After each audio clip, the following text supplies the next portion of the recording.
حافظوا على الصلوات والصلاة الوسطى وقوموا لله قانتين۔ نواقض الوضوء یعنی وہ چیزیں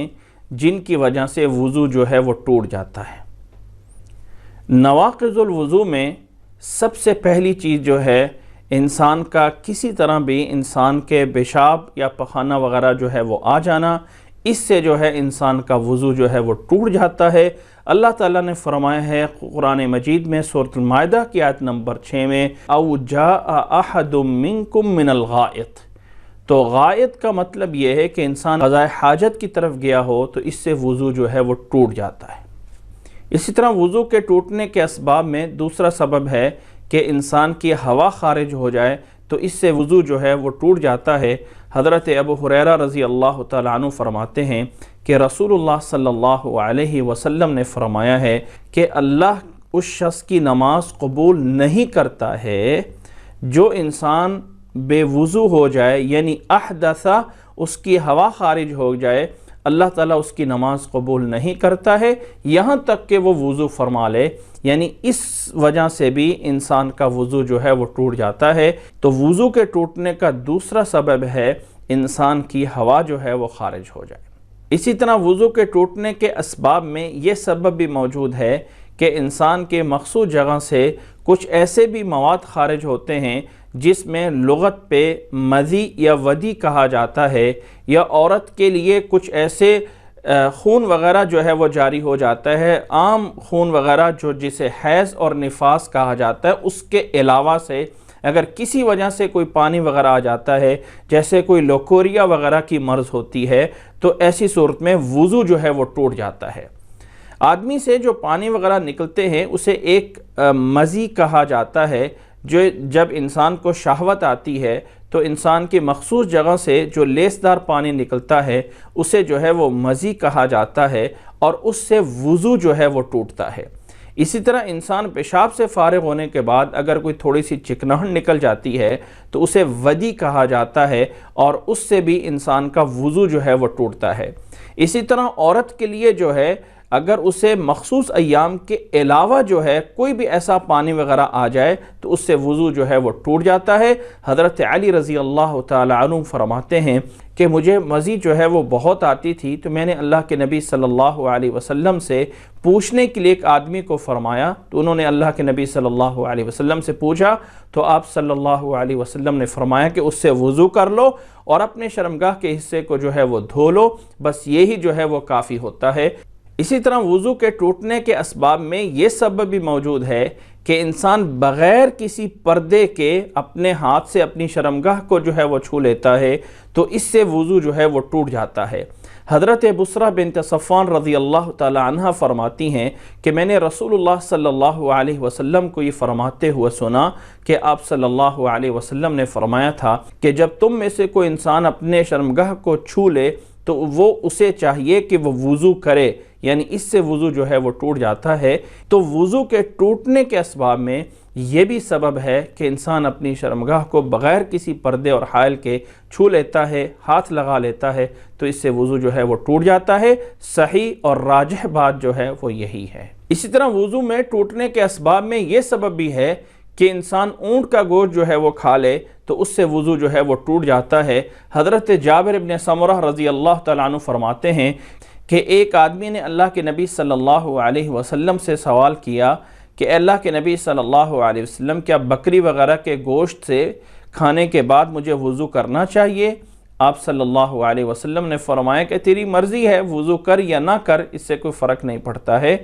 اور پھر اس آدمی نے کہا کہ کیا اگر میں اونٹ کا گوشت کھا لوں تو تب مجھے وضو کرنا پڑے گا؟ تو آپ صلی اللہ علیہ وسلم نے فرمایا نعم، جی ہاں۔ اس سے یہ پتہ چلتا ہے کہ اونٹ وغیرہ کا گوشت، یعنی اونٹ کا گوشت کھانے سے بھی انسان کا وضو جو ہے وہ ٹوٹ جاتا ہے۔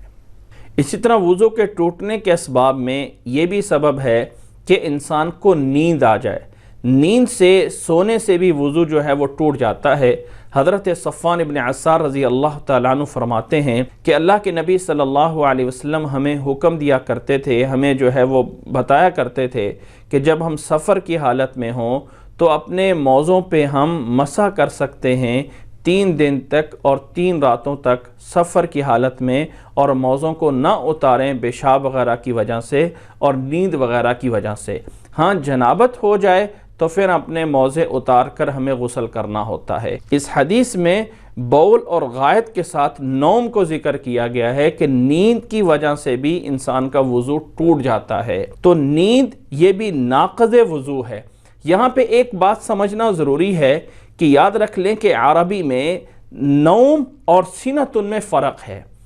سینتن کہتے ہیں اونگنا، اونگنا اور سونا، اس میں فرق ہے۔ جو وضو ٹوٹتا ہے وہ سونے سے ٹوٹتا ہے، اونگنے سے نہیں ٹوٹتا ہے۔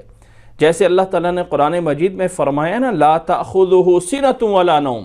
کہ اللہ تعالیٰ کو نہ ہی اونگ آتی ہے اور نہ ہی نیند آتی ہے، تو لفظ سنۃ کا معنی ہوتا ہے اونگنا۔ اس کا فرق یہ ہوتا ہے کہ انسان نوم نیند کی صورت میں ظاہر اور باطن دونوں سے غافل ہو جاتا ہے، نہ ہی اسے اوپر کے حالات کا پتہ ہوتا ہے اور نہ ہی اس کے اندر کے حالات کا اسے پتہ ہوتا ہے، یہ ہے نوم۔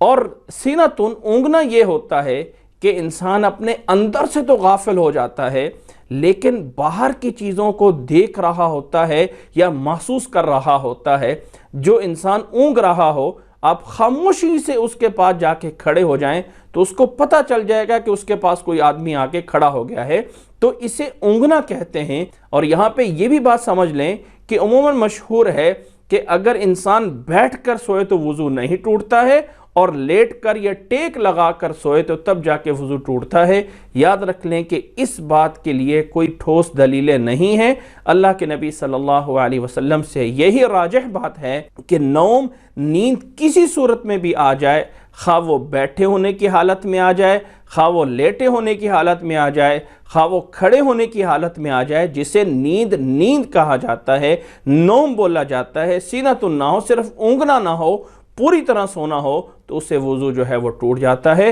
یہ چیزیں ہیں جنہیں ہم نواقض وضو کہتے ہیں۔ اسی طرح وضو کے مسائل میں اس بات کا بھی جاننا ضروری ہے کہ کچھ ایسی چیزیں ہیں جنہیں ہم سمجھتے ہیں کہ شاید ان سے وضو ٹوٹتا ہے، حالانکہ ان سے وضو نہیں ٹوٹتا ہوتا، جن میں پہلی چیز یہ ہے کہ انسان کے جسم سے کسی جگہ سے بھی کوئی خون خارج ہو جائے، خون نکل جائے، بلڈ نکل جائے، تو اس سے وضو نہیں ٹوٹتا ہے۔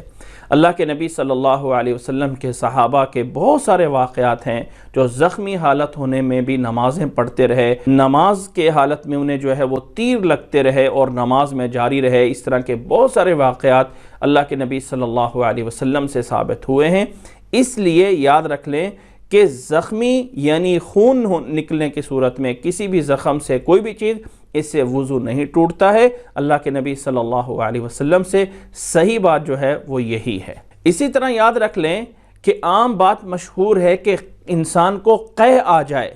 پیٹ کے اندر کی چیز منہ کے راستے سے باہر نکل جائے تو اس سے بھی وضو ٹوٹ جاتا ہے۔ یاد رکھ لیں کہ قے تھوڑی ہو، زیادہ ہو، منہ بھر کے آئے، تھوڑی آئے، اس سے وضو نہیں ٹوٹتا ہے۔ ہاں انسان ویسے اگر اتفاقاً اسے قے آ گئی ہے اور طبیعت میں ایک نشاط چستی پیدا کرنے کے لیے وضو کر لیتا ہے تو وہ الگ بات ہے، لیکن نبی صلی اللہ علیہ وسلم سے کوئی ایسی صحیح روایت موجود نہیں ہے کہ ہم قے کی وجہ سے خواہ تھوڑی ہے خواہ وہ زیادہ ہے، اس سے جو ہے وضو جو ہے وہ ٹوٹ جائے۔ اللہ کے نبی صلی اللہ علیہ وسلم، اس میں کوئی شک نہیں کہ ایک موقع پہ آپ صلی اللہ علیہ وسلم کو قے آئی اور اس کے بعد آپ صلی اللہ علیہ وسلم نے وضو فرمایا، لیکن وہ والی روایت اس بات کی دلیل نہیں ہے کہ قے جو ہے وہ نواقض وضو ہے، بلکہ اللہ کے نبی صلی اللہ علیہ وسلم نے ایک طبیعت میں بہتری اور چستی کے لیے وضو فرمایا تھا، اس کا قے سے کوئی تعلق نہیں ہے۔